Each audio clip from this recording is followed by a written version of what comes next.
Un día Jesús, vuelvo a leer versículo 13, un día Jesús fue de Galilea al Jordán para que Juan lo bautizara, pero Juan trató de disuadirlo. Yo soy el que necesita ser bautizado por ti, y tú vienes a mí. ¿Y tú vienes a mí? Objetó. Hagámoslo como te digo, pues nos conviene cumplir con lo que es justo, le contestó Jesús. Entonces Juan consintió. Tan pronto como Jesús fue bautizado, subió del agua. En ese momento se abrió el cielo y él vio al Espíritu de Dios bajar como una paloma y posarse sobre él. Y una voz del cielo decía, este es mi Hijo amado, estoy muy complacido con él. Entonces, algo importante acá es, primera pregunta, ¿Jesús se bautizó? Sí, Sí, ¿cierto? Entonces, Sí, vale, muy bien. Segunda pregunta, ¿Jesús, muy bien. Jesús era el Hijo de Dios antes de bautizarse? También, sí, Sí. Siguiente pregunta, ¿Jesús había pecado? no, No, no. ¿cierto? Entonces, ¿por qué se bautizó? Si ven que nosotros tenemos muchas veces la idea de que el bautismo es solamente un acto a través del cual se me perdonan mis pecados o a través del cual me hago salvo. Tenemos en el, digamos, en el subconsciente católico una enseñanza y es que los niños tienen que ser bautizados porque si se mueren sin ser bautizados se van para el limbo, ¿no? Eso no está en la Biblia. Eso no es bíblico, no está establecido en la Biblia. La Biblia lo que dice es que a los niños les pertenece el reino de los cielos. Dice, dejad a los niños venir a mí y no se lo impidáis, porque de los tales es el reino de los cielos. A los niños, un niño que muere siendo niño, que no llega a la adultez, es salvo por el simple hecho de ser niño, porque no tiene la capacidad de razonar y entender su necesidad en cuanto a un salvador, en cuanto a que necesita un salvador. ¿No? Por esa razón nosotros no bautizamos niños, porque si ustedes se fijan, Jesús se bautiza, ¿saben a qué edad se bautiza Jesús? ¿Alguien sabe? ¿A qué edad se cree que A se los, bautiza Jesús? a los 30 años más o menos. A los 30 años, a los 30 años. ¿Saben por qué fue a los 30 años que se bautizó Jesús? ¿Y por qué su ministerio empezó solo hasta los 30 años? Porque dentro de los judíos había la costumbre o la tradición de que los hijos que no se casaban se podían ir de la casa solo hasta cuando cumplían 30 años. O sea, los hijos estaban de alguna manera obligados a servirle a su padre y a su madre o trabajar con su papá o con su mamá hasta los 30 años, a no ser de que se casaran. Cuando se casaban se podían ir, si se casaban a los 18, a los 20, a lo que fuera, se podían ir. Pero si no se casaban, hasta los 30 estaban de alguna manera comprometidos o obligados a estar con su madre o con su padre. Esa es la razón por la cual Jesús empieza su ministerio también solo hasta los 30 años, porque es el momento en el cual él, de alguna manera, culmina su obligación como hijo frente a María, ¿no? Eh, y vemos que Jesús se bautiza a los 30 años, es decir, no había habido un afán de María y de José de bautizar a Jesús cuando era niño, de bautizarlo recién nacido, sino que es de hecho no es María ni José quienes llevan a Jesús a que se bautice, sino que es Jesús quien toma la decisión de bautizarse. De la misma manera, a mí no me pueden obligar o imponer una fe. Yo tengo que libremente tomar la decisión de manifestar y escoger la fe que quiero profesar. Yo nací en un hogar católico, mi familia era católica cuando yo nací en un hogar católico y fuimos católicos o practicamos el catolicismo hasta que yo tuve 10 años más o menos. Por lo tanto, yo fui bautizado por lo católico e hice también primera comunión. Pero ese bautismo que me hicieron cuando yo era niño, el sacerdote, yo tendría 3 meses de edad, 4 meses, no sé. El sacerdote en ningún momento me preguntó, Pablo, ¿crees en Jesús como tu Señor y Salvador? ¿Crees que has pecado y que lo necesitas como tu Señor y Salvador? Nunca me lo preguntó. Y si me lo hubiera preguntado, pues yo de 3 meses de edad creo que poco le habría podido entender o manifestar. De la misma manera sucedería con nosotros, ¿no? Con quienes hayamos sido bautizados por lo católico.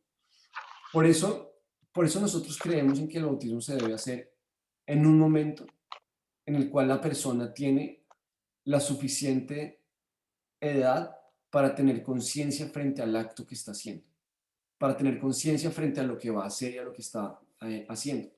Y en ese orden de ideas, quiero que lo podamos evaluar hoy y que lo podamos ver y entender lo que les decía hace un momento. El bautismo no significa que hasta que yo no soy bautizado no han sido perdonados mis pecados. No significa que hasta que yo no he sido bautizado no he sido,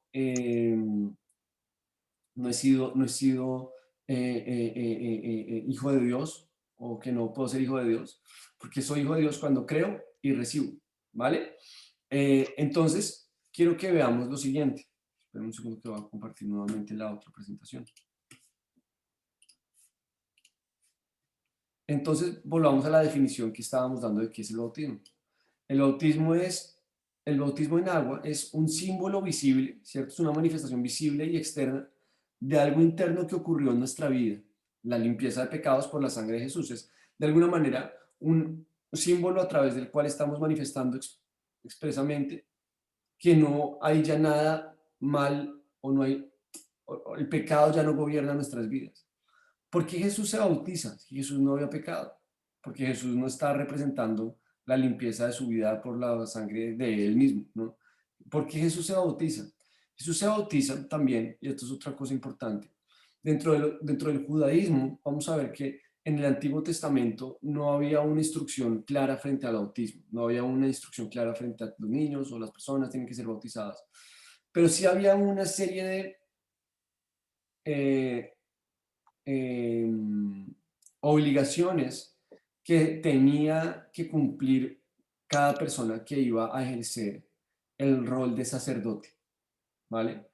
Cada persona que iba a ejercer el rol de sacerdote tenía que cumplir con determinados requisitos y uno de esos era el lavarse o el limpiarse, ¿vale? Y hay muchas acciones o instrucciones que hay en el Antiguo Testamento frente a que el sacerdote tenía que traer tinajas de agua y meterse en esas tinajas y limpiarse antes de entrar al templo, etcétera, etcétera, etcétera. En este caso, en el caso de Jesús, lo que él está haciendo es una manifestación pública de quién es él. Él está haciendo una manifestación pública de quién es él. Y hay algo que es muy importante ahí, y es que vemos al Espíritu Santo, vemos al Hijo y vemos al Padre. Es una escena en la cual podemos ver a la Trinidad. Ojo, ¿ustedes sabían que en la Biblia no existe la palabra Trinidad? ¿Sabían que en la Biblia no está la palabra Trinidad en ninguna parte? La palabra Trinidad es una palabra que desde la teología se ha utilizado para definir el misterio de que Dios se presente como Hijo, como Padre y como Espíritu en distintos momentos. Es decir, nosotros creemos en la Trinidad, creemos en que Dios es Padre, Hijo y Espíritu Santo, pero debemos entender que ahí es importante entender que vamos a ver a Jesús, a Dios, perdón, manifestarse como Dios Padre, como Dios Hijo y como Dios Espíritu Santo. Y esta es una escena, esto que acabamos de ver en Mateo, es una escena o una situación en la cual vemos al Hijo reconociendo, declarando que es el Hijo, al Padre reconociendo que el Hijo es el Hijo y al Espíritu Santo descendiendo en forma de paloma, representando que el Hijo tiene el respaldo del Espíritu Santo también para ejercer su ministerio, ¿vale? Eh, yo, bueno, quiero que veamos Primera de Juan 1:7 para que nos quede claro el tema del perdón de pecados. Dice, pero si vivimos en la luz, así como Él está en la luz, tenemos comunión unos con otros y la sangre de su Hijo Jesucristo nos limpia de todo pecado. ¿Qué es lo que nos limpia de todo pecado? La sangre de Jesús, ¿vale? El sacrificio hecho por Jesús y no como tal el bautismo, ¿vale?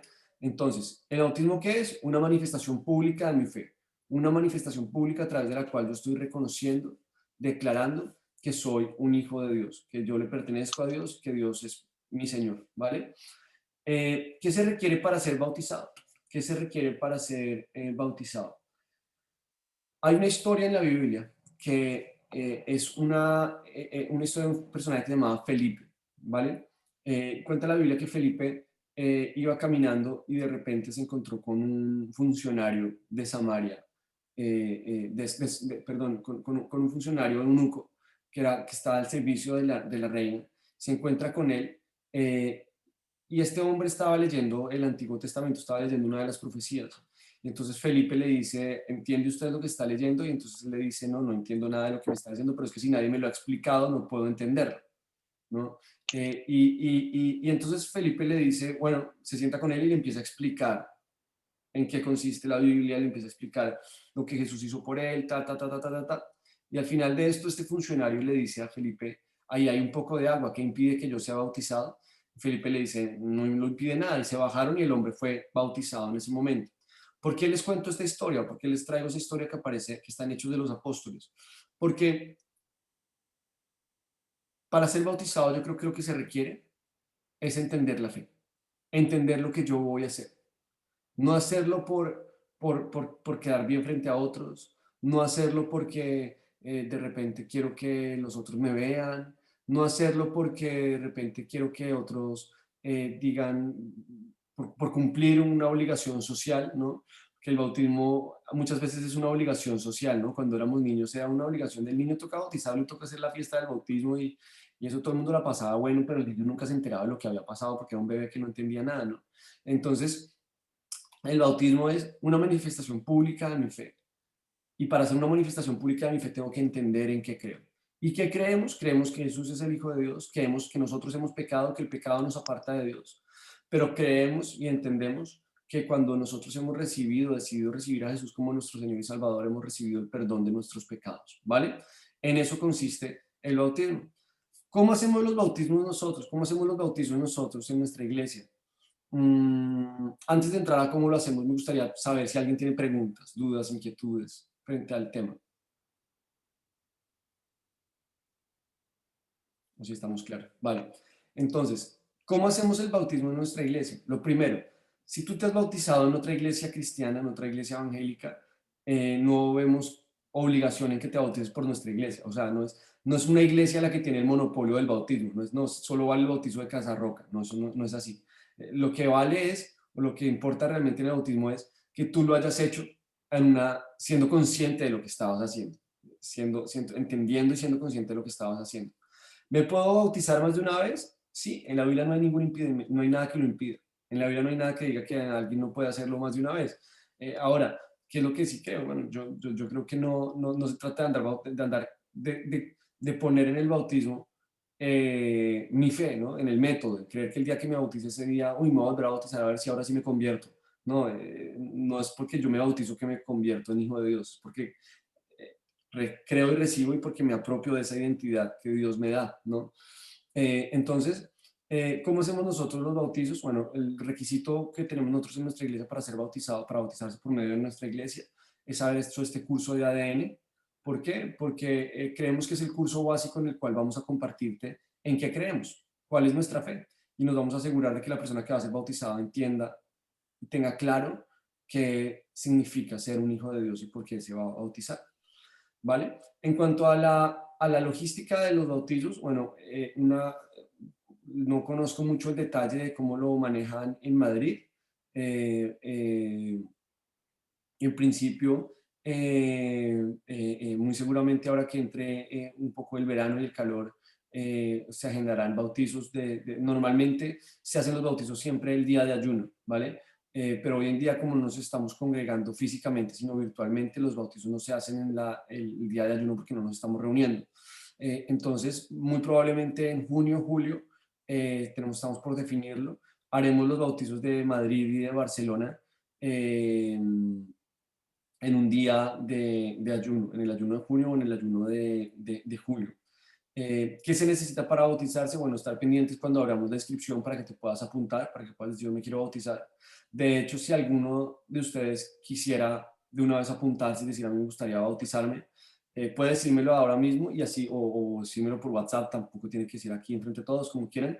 Y nosotros entonces los apuntamos y cuando vayan a hacer los bautizos les avisamos y les decimos, va a haber bautizos tal día, y ya les estaremos contando qué tienen que traer y cómo es el tema, ¿vale? No hay ningún otro requisito. Eso es de alguna manera lo que vemos frente al bautismo, ¿vale? No sé si alguien tenga dudas, preguntas, inquietudes, dudas, ¿nada? Yo sí tengo una pregunta, bueno, no, está un poco relacionado.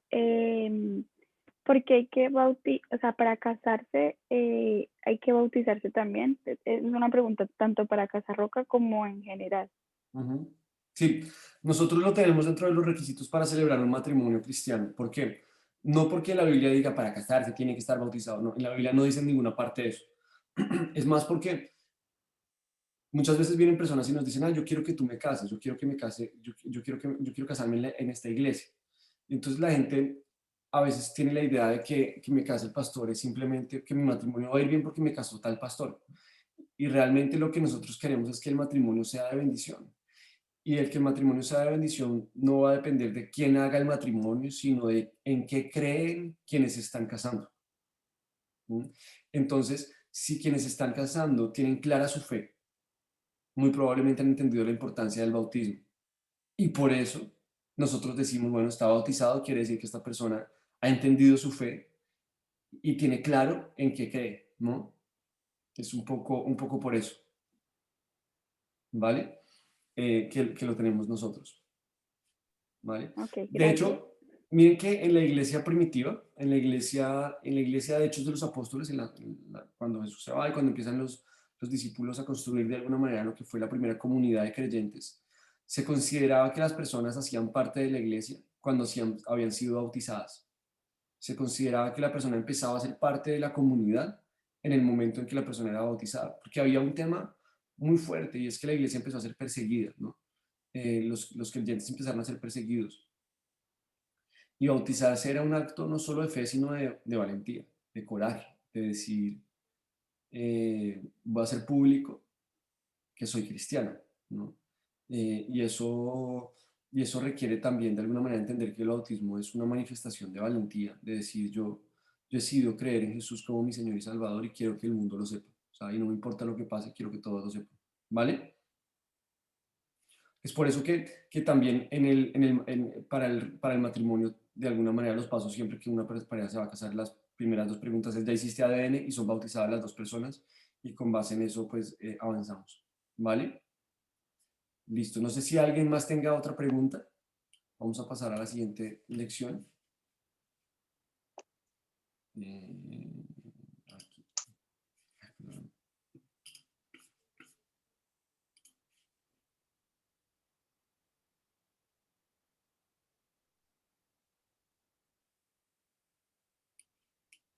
Perdóname un segundito. Ahora no encuentro. Ya.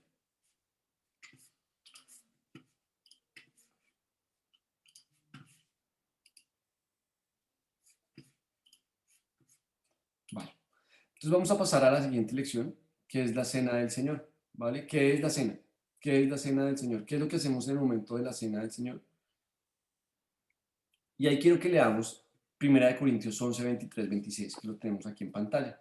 Esto es de alguna manera el pasaje bíblico que siempre leemos previo a la cena, que de alguna manera como que se convierte en una lectura litúrgica que como que escuchamos como que la van repitiendo ahí, pero como que no entendemos bien qué significa.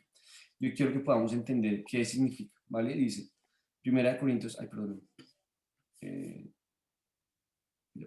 1 Corintios 11, 23, 26 dice, yo recibí del Señor lo mismo que les transmití a ustedes, que el Señor Jesús, la noche en que fue traicionado, tomó pan y después de dar gracias lo partió y dijo, este pan es mi cuerpo que por ustedes entrego. Hagan esto en memoria de mí. De la misma manera, después de cenar, tomó la copa y dijo, esta copa es el nuevo pacto en mi sangre. Hagan esto cada vez que beban de ella en memoria de mí. Porque cada vez que comen este pan y beben de esta copa, proclaman la muerte del Señor hasta que Él venga. Entonces, acá son palabras de Pablo. Pablo es quien escribe esto, ¿vale? Y está citando las palabras de Jesús, ¿vale? Pablo está citando a Jesús. Y Jesús, bueno, Pablo nos recuerda acá que la noche que fue traicionado, la noche en que fue traicionado por Judas, que fue detenido y que fue arrestado, esa noche tuvo la última cena, ¿no? Y en esa última cena que estuvimos estudiándola hace 8 días justo, el jueves de la semana pasada, la semana antepasada, en Semana Santa, veíamos que tomó pan, ¿cierto? Y después de dar gracias lo partió y dijo, este pan es mi cuerpo que por ustedes entrego, hagan esto en memoria de mí. De la misma manera, después de cenar, tomó la copa y dijo, esta copa es el nuevo pacto en mi sangre, hagan esto cada vez que beban de ella en memoria de mí. Ahí es importante entender algo. Lo primero es que nosotros creemos que el pan es un símbolo que nos ayuda a recordar el cuerpo entregado por Jesús en la cruz por nosotros. Y el vino es un símbolo de la sangre derramada por Jesús por nosotros, ¿vale? ¿Qué es importante ahí? ¿Qué es importante en esta lectura también? La Biblia no está diciendo, Jesús no estaba diciendo que el pan se iba a convertir en él. O sea, nosotros no creemos en una doctrina que se tiene dentro de la Iglesia Católica que se llama la transubstanciación. La transubstanciación básicamente es creer que la sustancia se convierte en otra cosa. O sea, que el pan se convierte en el cuerpo de Cristo materialmente y que el vino se convierte en la sangre materialmente. Nosotros creemos en que son símbolos que nos ayudan a recordar lo que Jesús hizo por nosotros. Se han puesto a pensar que el pan y el vino eran elementos esenciales en la dieta mediterránea, en la dieta de ese tiempo. En la dieta era como para nosotros hoy en día, no sé, o sea, de alguna manera quienes vivimos en España entendemos que el vino hace parte de la dieta diaria de las personas de esta zona, ¿no? En Latinoamérica el vino no está presente en las comidas, ¿no? Normalmente, o en algunos casos, pero Jesús toma elementos que son sumamente simbólicos, pero además sumamente cotidianos en la vida de las personas de ese tiempo, para ayudarles a recordar lo que Él iba a hacer por ellos. Yo creo que nosotros debemos recordar en la cotidianidad el sacrificio hecho por Jesús. De nuevo, otra pregunta. ¿Mis pecados por qué son perdonados? Por la sangre derramada Por la por sangre Jesucristo derramada en la por cruz. Jesús, ¿cierto? Por la Ujú. sangre derramada por Jesús en la cruz. Ojo a eso, mis pecados no son perdonados porque tomo la cena. No es que solo mis pecados, solo es que pido perdón por mis pecados solo el domingo cuando tomo la cena. No tengo que esperar que sea domingo para pedir perdón y ese día me arrepiento y ese día no. La cena no es lo que me da perdón de pecados. La cena, la Santa Cena es un momento en el que nos reunimos en congregación, en el que nos compartimos juntos y recordamos, miren lo que dice, esta es la conclusión, ¿por qué lo hacemos? ¿Por qué lo hacemos? ¿Por qué hacemos la cena? Porque cada vez que comen del pan y beben de la copa, proclaman la muerte del Señor hasta que Él venga. Y ahí hay dos cosas importantes. ¿Qué hacemos en la cena? Proclamamos la muerte de Jesús. Proclamamos, recordamos, anunciamos que Jesús murió en la cruz por nosotros y recordamos su segunda venida. Yo no sé si yo les he contado que esta clase tiene un examen, pero esto que les estoy diciendo sale en el examen, ¿vale? Entonces, ¿qué cosas recordamos en la cena? Recordamos, uno, que Jesús murió en la cruz por nosotros, la muerte de Jesús en la cruz. Y segunda cosa que recordamos, ¿cuál es? O declaramos su segunda venida, que Él volverá por nosotros. Eso es lo que hacemos en la cena. Ahora, ¿qué simboliza la cena? Bueno, el vino simboliza la sangre, el pan simboliza el cuerpo. ¿Qué proclamamos? Proclamamos dos cosas: la muerte del Señor Jesús en la cruz y la segunda venida de Jesús, ¿vale? ¿Cuáles deben ser nuestra actitud? ¿Cuál debe ser nuestra actitud? Quiero que vayamos a 1 Corintios, ahí mismo, 1 Corintios 11, 27, ¿vale? Ayúdenme a buscar, busquémoslo cada uno, por favor. 1 Corintios 11, 27 al 30.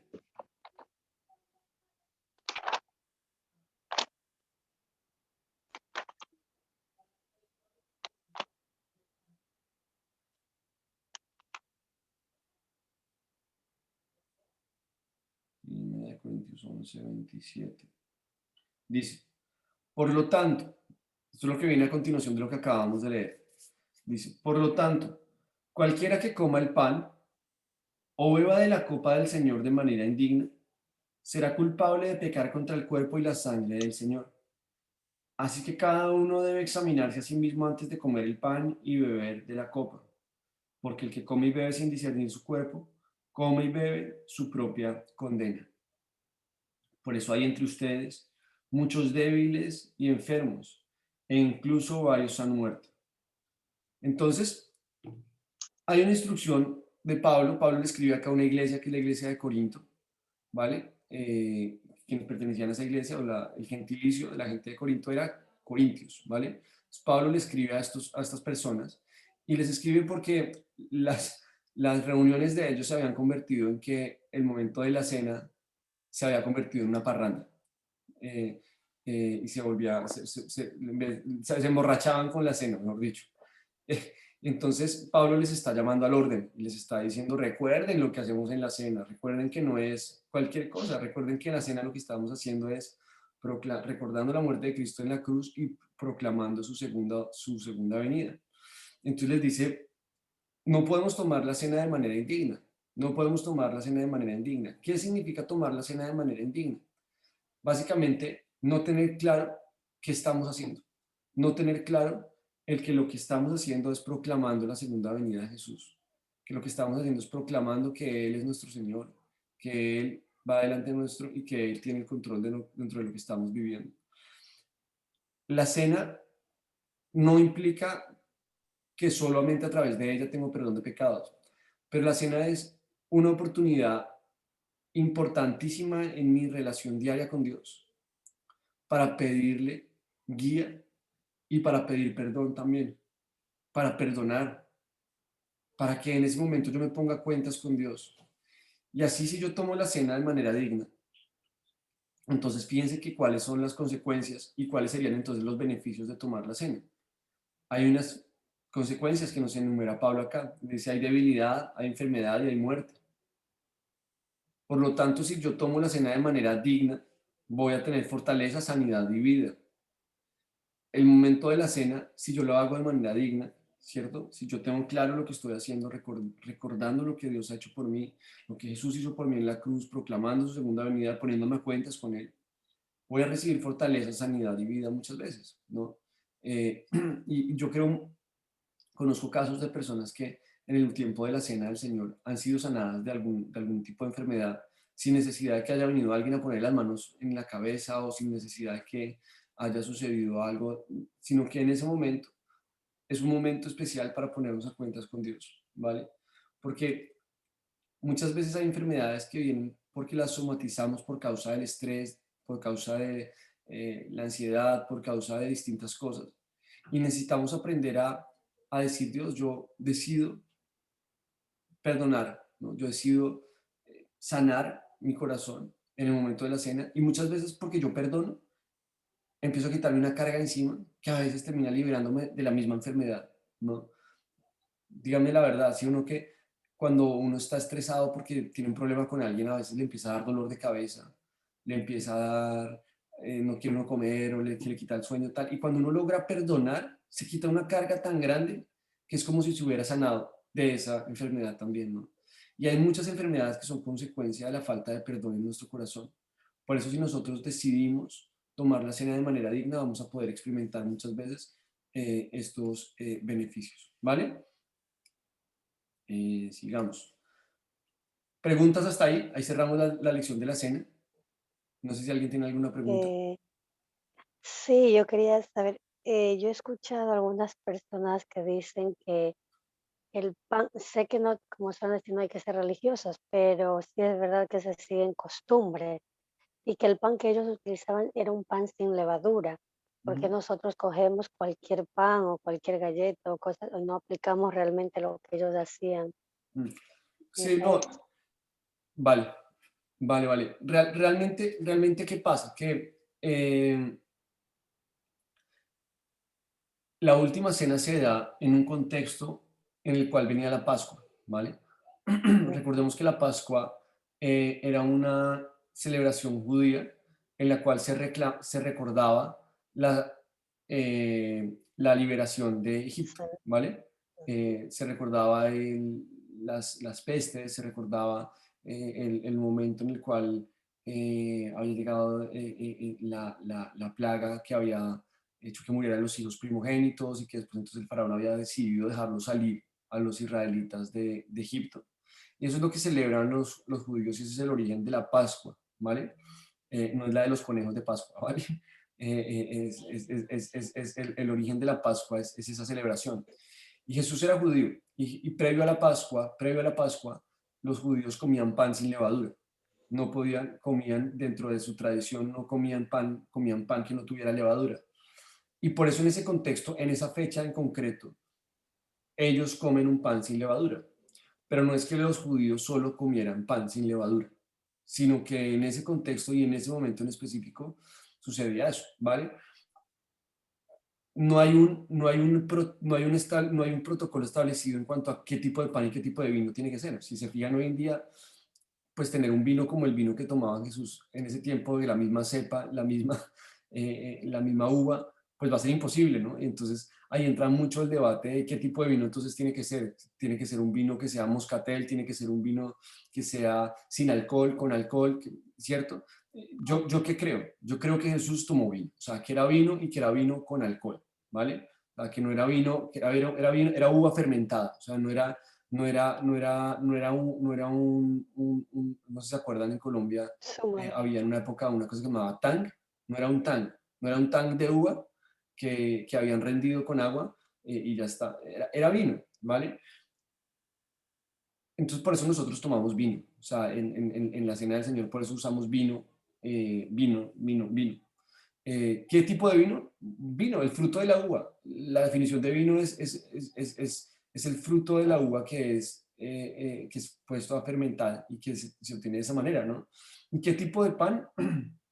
El pan que es fruto también de las manos, ¿cierto? Y además es que el pan tiene una representación del trabajo, del fruto del trabajo, de decir este fruto, esto que se ha trabajado y se ha elaborado con las manos, hoy me lleva a recordar el fruto del trabajo de Jesús, de lo que hizo Jesús por mí, ¿no?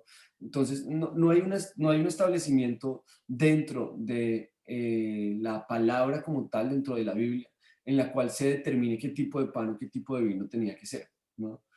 ¿Qué pasa? Que sí ha habido muchas tradiciones y algunos, sin entender el contexto, dicen, no, es que Jesús comió en ese momento pan sin levadura. Sí, pero es que era el momento, fue por la situación y la circunstancia concreta que estaban viviendo, ¿vale?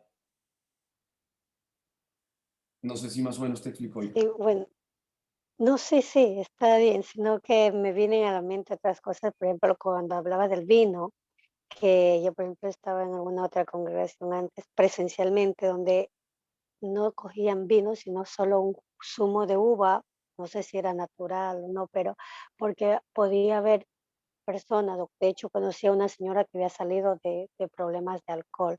Entonces Mm, se decían que eso era como muy peligroso poner vino con alcohol, sino poner solo un zumo de uva, ujú, porque podía ser un problema, una caída para algunas personas que podían tener este tipo de ujú. situaciones de manera particular. De acuerdo, sí, no. Yo creo primero que, pues que no podemos, digamos que nosotros no entramos a decir, uy, esos lo hacen bien, esos lo hacen mal, sino qué hacemos nosotros y por qué lo hacemos, ¿no? Quienes, digamos que tú tienes la oportunidad de ser miembro de Casarroca virtual, o sea, que no has estado en congregación, no has tenido la oportunidad de que tomemos la cena presencialmente juntos, ¿no? Ah, Pero sí, normalmente nosotros lo que servimos de vino en la copa para el momento de la cena es una cantidad que es menos de un, o sea, son unas copitas así y lo que se sirve son 3 gotas. ¿Y por qué usamos el vino? Porque de alguna manera es lo que Jesús tomó en ese momento, ¿no? Para recordar sí, claro, lo que que me él has ha hecho. dicho antes. Y que no creo que, o no conocemos un caso de que, yo no conozco el primer caso de una persona dentro de nuestra iglesia que tomarse el vino que nos tomamos, que además nosotros usamos un vino que es moscatel, que es como dulzón, haya provocado que una persona recaiga en problemas de alcoholismo, sino que hay un problema más de fondo, ¿no? De otros temas que en quienes tienen la dificultad con el alcohol. Pero de ninguna manera tampoco pues pretendemos ir a otra iglesia y decir, no, ustedes tienen que hacerlo así de una manera o de otra, ¿no? No, claro, no. Era eso, ¿vale? entender sin más de Sí, por qué pueden hacer o no. Ay, perdona, uno más. por favor, Como no, realmente aprovecha. sé que sí, yo sé, por eso digo, voy a aprovechar. Cuando dice, examínese cada uno antes de tomar la cena, ¿cómo sentirme segura que realmente me he examinado, que estoy bien? Ujú. Porque siempre es el temor de tomar indignamente, como dice, por las consecuencias que pueden haber. Yo creo que es básicamente el poder decir, em, ver y escudriñar a profundidad mi corazón, ¿no? Y el poder decir, Dios, todo lo que se me viene a la mente, todo lo que sé que he hecho, hoy lo presento ante ti y te pido perdón y reconozco que tú tienes el control, que tú tienes el dominio sobre lo que estoy viviendo, ¿no? Pero creo que es un ejercicio al final de sinceridad en mi relación con Dios, en que yo sea sensato y creo que nosotros sabemos, ¿no? Cuando, cuando hemos examinado realmente nuestra vida en el momento de la cena y cuando de repente, sobre todo cuando estábamos en el mundo presencial, simplemente nos tomamos la cena porque nos la pasaron y pues me tomé el pan y el vino y rápido, deme lo rápido que me tengo que ir, ¿no? Sino que realmente lo estoy haciendo a conciencia, ¿no? Hoy en día que lo hacemos virtual y pues que cada uno se organiza su cena y que cada uno lo hace, pues al final es muy intencional ya y creo que al final, ahí, si no te examinas, ahí sí es que ya no hay manera, ¿no? Porque yo mismo me estoy sirviendo el vino, estoy recordando lo que Jesús hizo por mí, estoy preparando el pan, estoy recordando su cuerpo, estoy teniendo una oportunidad de examinarme, ¿no? Lo que pasa es que en congregación presencial hay muchas cosas que practicamos que se empiezan a convertir como en paisaje, como en un, dos, tres y lo hacemos y ya está, ¿no? Yo creo que va a ser hermoso cuando volvamos a la iglesia y volvamos a tomar la cena presencial. Creo que eso va a ser un momento súper bonito, el momento de poder volver a alabar juntos también va a ser muy bonito. Pero la realidad es que antes de que pasara todo esto que estamos viviendo hoy en día, pues muchas cosas se volvían paisaje, ¿no? Para muchos la alabanza es el tiempo que ponen para que alcance a llegar a la prédica y para otros la cena se convierte en el acabe rápido que tengo que irme a comer, que me están esperando para irme a comer. Y creo que cuando habla de eso es no hagamos las cosas por religiosidad, sino por relación realmente con Jesús, ¿vale? ¿Vale? ¿Estamos entonces? Vale, Yo sí, perdón, yo sí te tengo porfa, sigue. 3 preguntas. Me gustó mucho la pregunta de Olga porque era una de las que tenía. Lo primero, en el catolicismo, para poder tomar el vino y comer el pan, hay que ser bautizados. Te quería preguntar en Casa Roca, bueno, por lo que he deducido, no. Esa es la primera pregunta. La segunda pregunta es en el caso de los niños, ya que no hace falta ser bautizados cuando un niño puede tomar el vino y no beber la copa. Y la tercera es, bueno, ahora mismo esta generación no está un poco como experimentamos como ansiedad y muchas cosas, ya no tanto como a lo mejor por alguien, ¿no? Que no puedes perdonar a alguien o no te llevas bien con alguien, sino por muchas cosas, ¿no? Por el trabajo y todo esto. Es óptimo en esos casos o en esas circunstancias beber del vino y el pan, o sea, sabiendo que tú no estás bien por dentro. Ujú. Vale, muy bien. Gracias por las preguntas, creo que están súper chéveres. Eh, Recuerdo mucho que cuando yo iba a misa, eh, eh, pues era niño, ¿no? Pero recuerdo mucho ver que algunas veces mi padre dijo, uy, hoy no voy a pasar a comulgar, ¿no? Porque tal vez decía, quién sabe qué hice, qué había hecho en la semana que lo hacía decir, no puedo hacerlo, ¿no? Y ahí es importante recordar algo, y es que mis pecados no son perdonados por lo que yo hago, sino por lo que Jesús hizo por mí en la cruz, ¿vale? Entonces, voy a empezar con las preguntas de atrás para adelante. eh, ¿Vale? Y ahí es importante entender que en el momento en el que yo tomo la cena, no lo estoy haciendo porque yo me lo merezca, ¿no? Cuando dice tómenlo de manera digna, no está diciendo que ustedes haya hecho su méritos suficientes para poder tomar de la cena, sino más bien que hayamos podido ser conscientes de lo que Jesús ha hecho y de cuál es la necesidad que tenemos de Él. de cuánto lo necesitamos nosotros a Él. Y eso creo que cambia muchísimo el tema, ¿no? Y es, no solamente se trata de que voy a perdonar a otro o a pedir perdón, sino si tal vez hoy me estoy sintiendo mal por lo que ha pasado, me estoy sintiendo mal porque estoy pasando por un momento de depresión o lo que sea. Es que yo no tomo la cena porque yo me la merezca, porque haya hecho cosas para merecérmela, sino porque Jesús me la ofreció, porque Jesús, es que hay algo que es, pero de hecho, de verdad, para romper la cabeza es lo siguiente. ¿Qué hacemos en la cena nosotros? Recordar la muerte de Jesús en la cruz y proclamar su segunda venida. Pero ¿en qué momento se instituyó la cena? La cena se instituyó en la última cena, ¿cierto? Y en la última cena estaba Jesús con sus 12 discípulos, incluido Pedro. Y Pedro comió del pan, y Judas, y Judas comió del pan, y Judas tomó de la copa. Aún quien lo iba a traicionar, fíjense en Pedro, que lo iba a negar después. Pedro lo niega, pero Pedro lo iba a negar, y Jesús lo sabía. Y sin embargo, Jesús les permitió participar del pan y participar del vino. Y ahí es entender que quienes estaban sentados en esa mesa no estaban sentados en esa mesa por sus propios méritos, sino que estaban sentados en esa mesa porque Jesús los amaba. Y eso me ayuda a entender que cuando yo tomo la cena, no estoy recibiéndola porque yo me la merezca, sino que la estoy recibiendo porque Jesús me ama y se entregó por mí, ¿vale?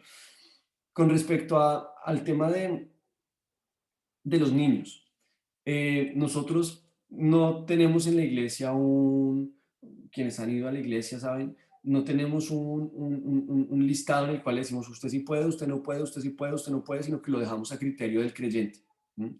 A criterio del creyente decidir participar o no de la cena. O sea, las copas de vino pasan y cada uno coge su copa o la pasa, y pasa el pan y cada uno coge su pan o lo pasa de largo. Y no hay nadie diciéndole usted no puede, usted sí puede, sino que corresponde a cada uno.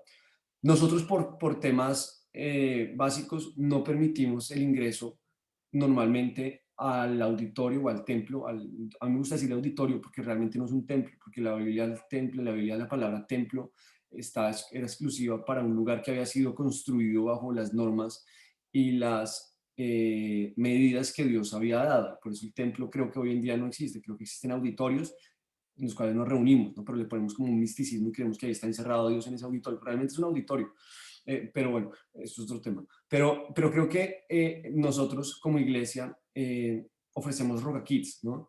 Y a Roca Kids van los chicos hasta los 11 años, es decir, los chicos de 12 o 13 años empiezan a venir ya al auditorio. Y cuando empiezan a venir al auditorio o al salón principal, pues, o sea, los niños entonces no tienen no van a estar no van a estar en la parte de la cena, ¿vale? Porque están en Roca Kids. Y vamos a tener acá chicos de 12, 13 años, que la edad mínima para empezar a hacer el curso de ADN es 12 o 13 años. Esta es la edad con la que nosotros consideramos que una persona puede entender estos contenidos. Obviamente cuando hay un niño de 12 o 13 años, tratamos de dar un lenguaje también que ellos puedan entender mucho más.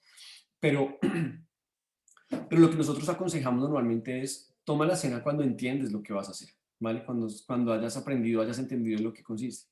¿Qué es lo que pasa?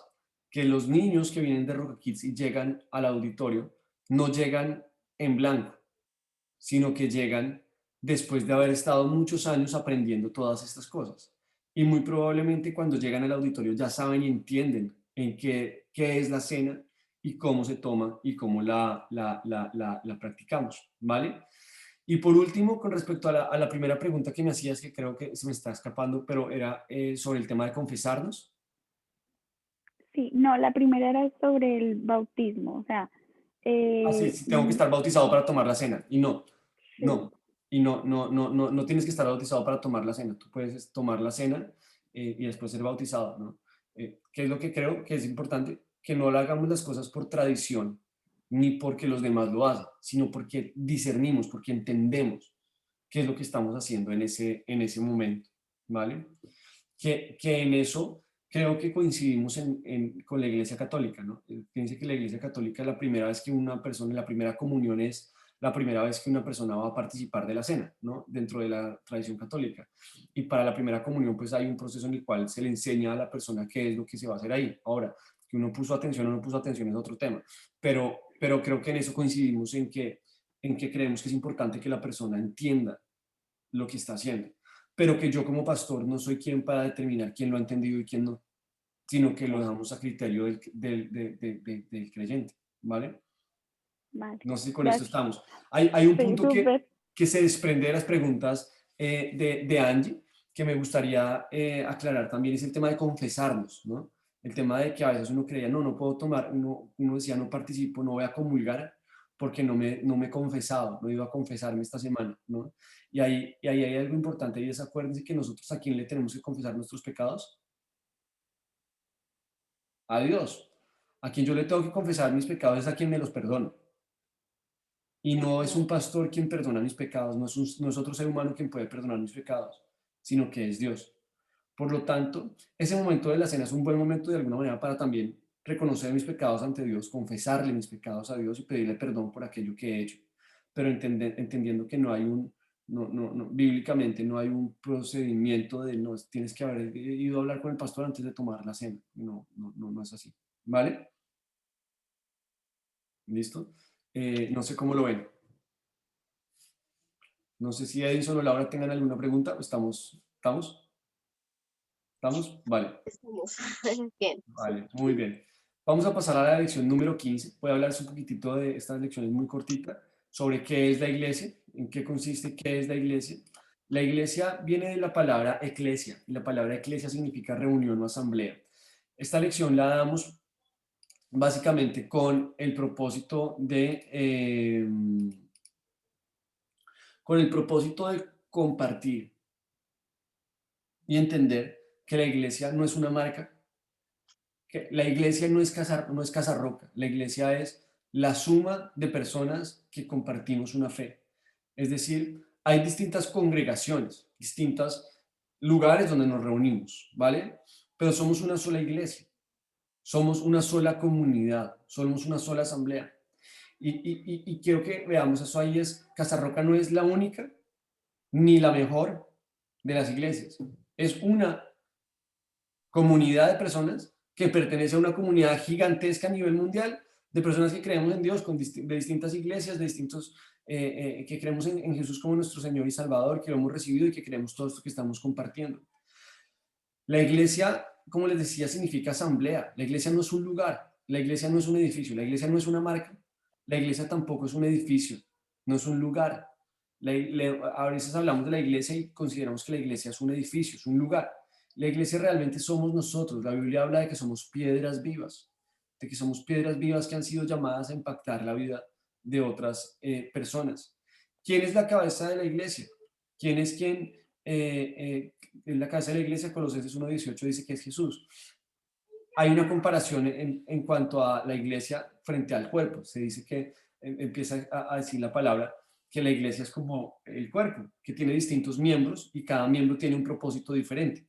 Es decir, la iglesia es una comunidad de personas que forman un cuerpo y que cada miembro del cuerpo, cada persona que hace parte de la iglesia, tiene un propósito distinto. Es decir, mi ojo no puede hacer lo que hace mi pierna y mi pierna no puede hacer lo que hace mi oreja y mi oreja no puede hacer lo que hacen mis dientes. Son miembros de un mismo cuerpo, pero tienen propósitos diferentes. Pero lo que hay claro es que hay un cerebro que coordina todos los miembros de mi cuerpo. Hay un cerebro que es quien hace que todos los miembros de mi cuerpo puedan funcionar de manera armónica. Y esa cabeza, la cabeza de la iglesia, es Jesús. Por eso siempre debemos preguntarnos, lo que estamos haciendo es cristocéntrico y bibliocéntrico, porque si no lo es, o sea, ¿es verdaderamente Jesús la cabeza del lugar en el cual yo me estoy congregando? ¿Se está predicando a Jesús o se está predicando a una persona o se está viviendo o predicando cosas que no están dentro de la Biblia? Y ahí es fundamental esto, y sobre todo hoy en día que es tan fácil ver tantas prédicas, tantas charlas y tantas cosas por internet, preguntarnos siempre, ¿esto que estoy viendo es Jesús el centro? ¿Está sustentado y está fundamentado en la Biblia? ¿Vale?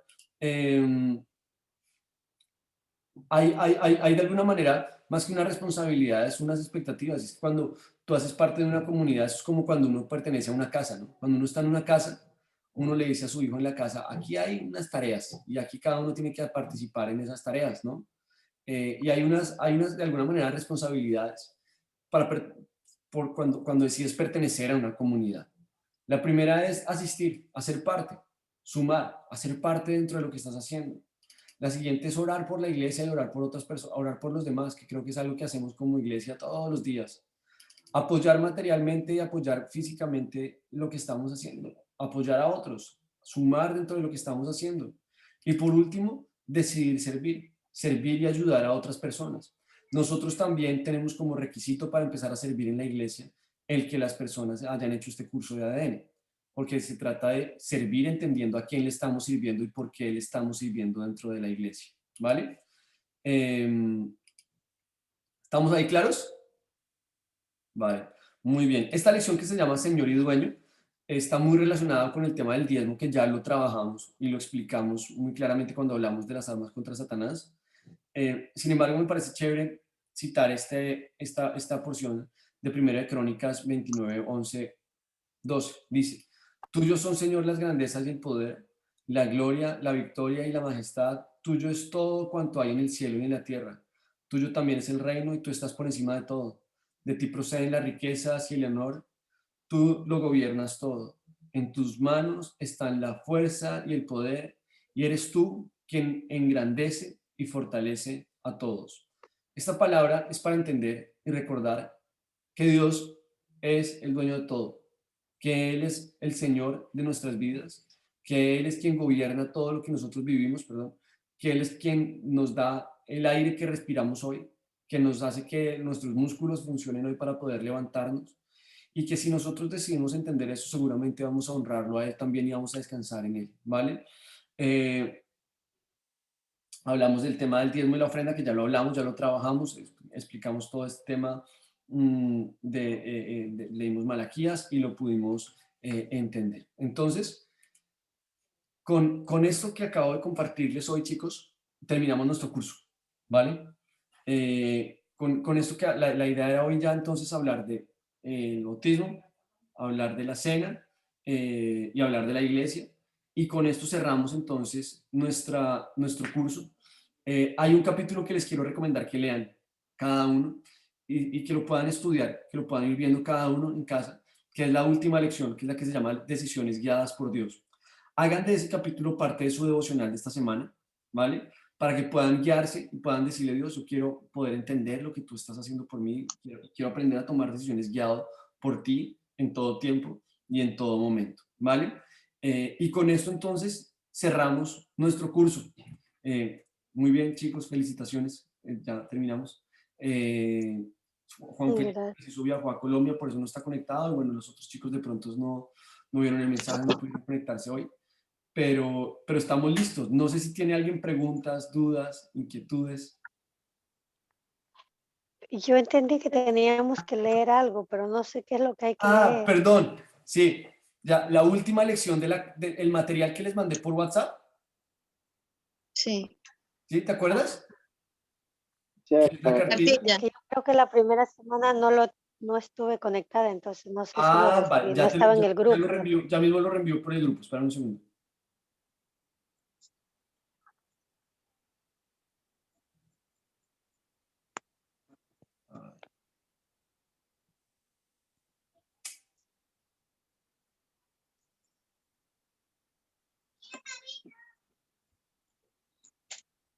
Listo, Olga, te lo mandé directamente a ti por WhatsApp, ¿vale?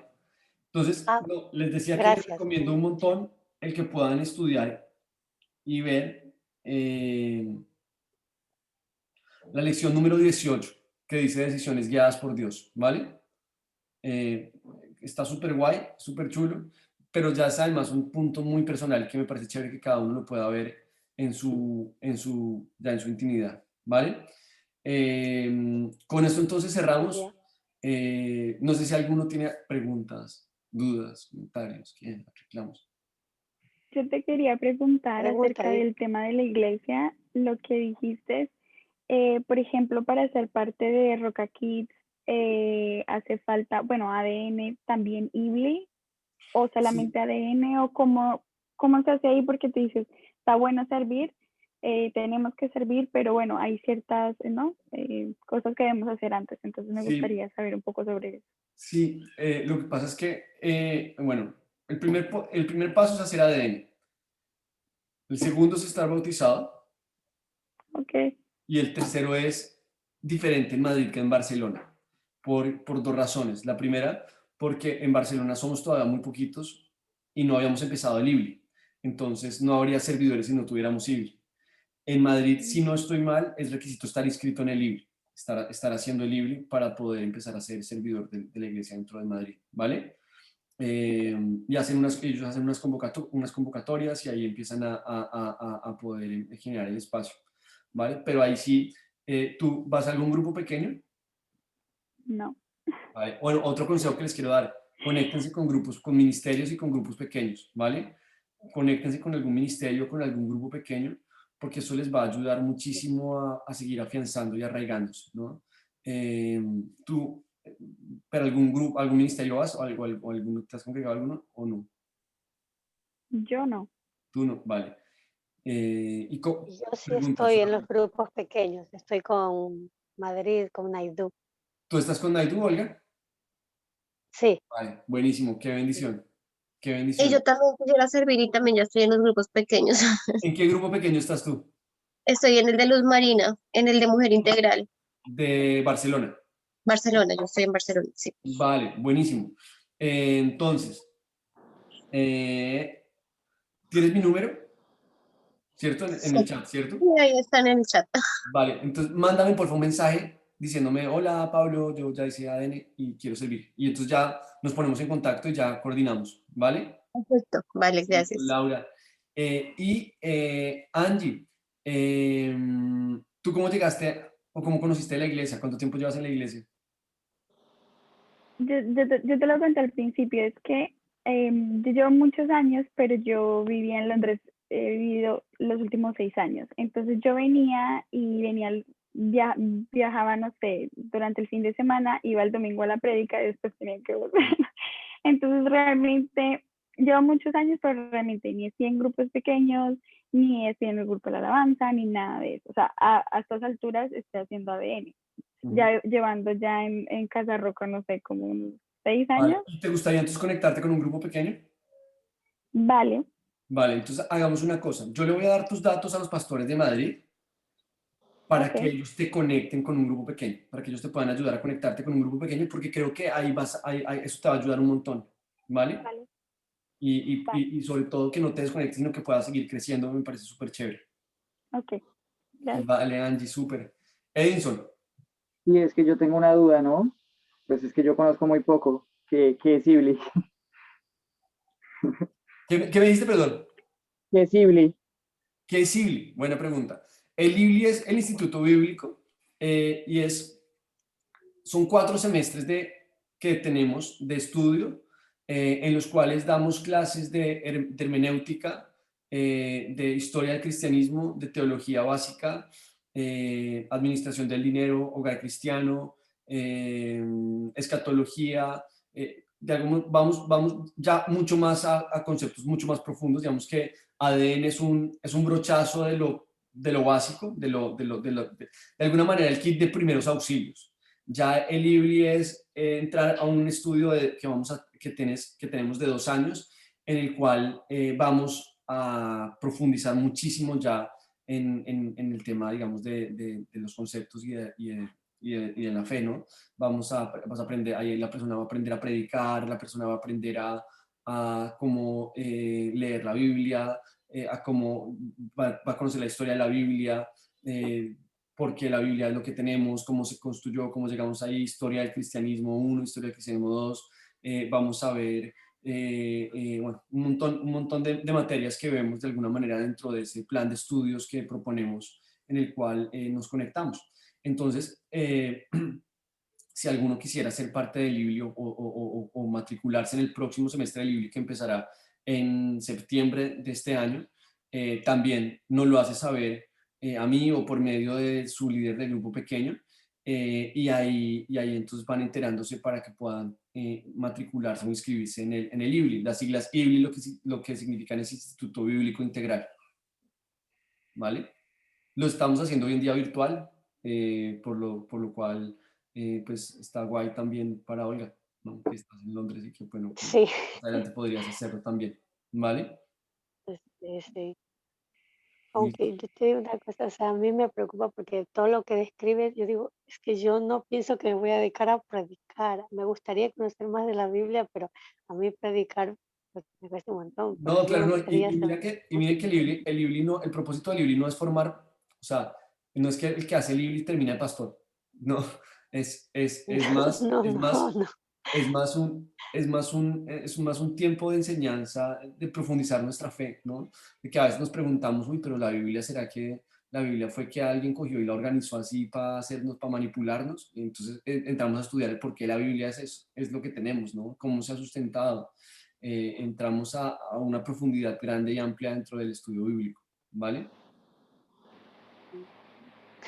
Entonces, Bueno, pero obviamente es un paso que está ahí abierto y un espacio. Nosotros creemos mucho en algo y es que la vida del cristiano tiene que ser un proceso de crecimiento constante. Eh, Porque cuando uno no crece se estanca y cuando se estanca se aburre. Y cuando se aburre termina por dejar las cosas muchas veces, ¿no? Y ahí siempre nuestra invitación es a sigan creciendo, o sea, sigan buscando espacios donde puedan crecer. Un espacio para crecer es el servicio, pero también pues de repente seguir aprendiendo otras cosas después, ¿vale? Entonces, no sé si alguien más tenga otra pregunta, duda, inquietud, comentario. dijiste que teníamos que hacer un examen. ¿Cuándo es eso? Sí, ¿Cómo? tienen un examen, pero lo que hacemos es, yo les voy a mandar un enlace, es un enlace súper fácil de abrir en el que van a tener que contestar unas preguntas súper sencillas. Son muy sencillas las preguntas, no se preocupen. Realmente es más para evaluarme yo y saber que yo sí les enseñé lo que tenía que enseñarles y que ustedes pudieron aprender lo que tenían que aprender, ¿vale? Y no lo mandan. ¿Qué es lo que vamos a hacer?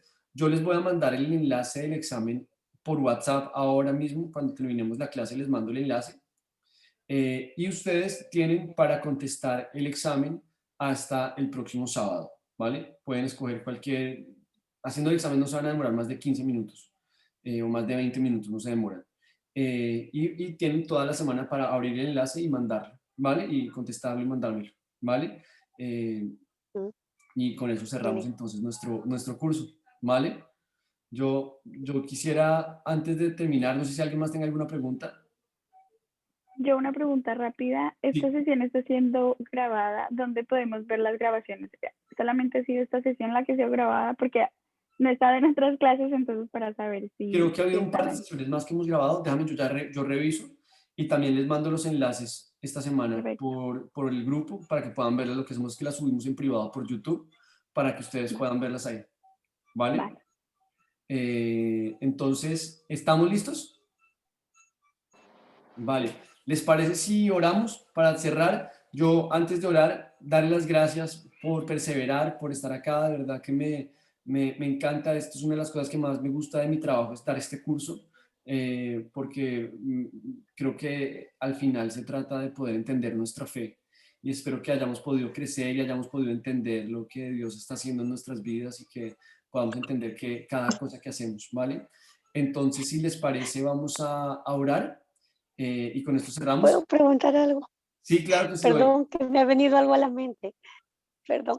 ¿Es necesario pedir esto de sanidad interior? Creo que he Eh, escuchado que ustedes tienen como costumbre también que todo el mundo haga algo de sanidad interior. Me sí, recordé ahora. bueno, más que todo el mundo, digamos que no son requisitos, sino que es un espacio que abrimos para las personas que quieren de alguna manera sanar el corazón, ¿no? Creo que es un espacio para poder enfrentar las heridas que tenemos en el pasado, para poder entender cada vez más nuestra identidad y para seguir creciendo y vivir la libertad que Dios tiene para nosotros, ¿no? Entonces, ese proceso de sanidad interior es un proceso que se hace ya personal, con una sola, o sea, te sentarías, ¿cómo funciona? Te sientes, la persona empieza a trabajar con un consejero, ¿vale? Entonces, hay un consejero que te empieza a guiar en ese proceso, con el que vas empezando a trabajar, a leer la Biblia, a estudiar distintas cosas de tu vida, y ese proceso, pues sí, es un proceso que pues va a depender mucho de la persona, del tiempo que la persona va llevando, ¿no? No tiene como, casi como todo lo que hacemos, no tiene ningún costo, es un proceso muy bonito porque es un proceso para poder darnos cuenta que hay tantas cosas que tenemos que perdonar y sanar en nuestro corazón y ahí ayuda, y ese proceso ayuda muchísimo, ¿vale? Eso lo puedo hablar con mi Con líder Naidu, del grupo. con Ah, Naidu, con Naidu lo puedes hablar, gracias, ¿vale? gracias. Listo. Entonces, ahora sí, oramos, ¿les parece? Bueno, Señor, yo te quiero dar gracias por este tiempo que nos has regalado. Yo te doy gracias, Señor, por la vida de Olga, de Edison, de Laura, de Angie. Hoy yo los bendigo, Señor. Te doy gracias por este tiempo que nos has permitido compartir, porque hemos podido aprender y conocerte más a ti, Señor. Hoy te pido, Señor, porque todo esto que hemos compartido, Señor, no sea simplemente información, sino que produzca transformación en nuestras vidas, Señor. Que transforme nuestros corazones, nuestras mentes, Señor.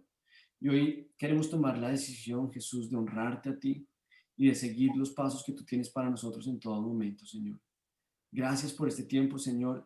En tu santo nombre te damos gracias, Jesús, y te alabamos. Amén y amén. Y amén, Amén. chicos. Dios los bendiga. Amén. Muchas gracias, pastor. Muchas gracias No, a todos. Gracias, con muchas muchísimo gracias por gusto. el tiempo, por las explicaciones, por toda la paciencia. No, con muchísimo Gracias gusto. Por hacerlo tan para bien hecho. conocerles a todos. Vale, bueno, espero que les haya gustado y sobre todo que genere transformación en nuestros corazones todo lo que hemos aprendido, ¿vale? Amén. Un abrazo Gracias. muy grande, Dios los bendiga. Que estén bien. Igualmente, Dios. Chao. Igualmente, Dios.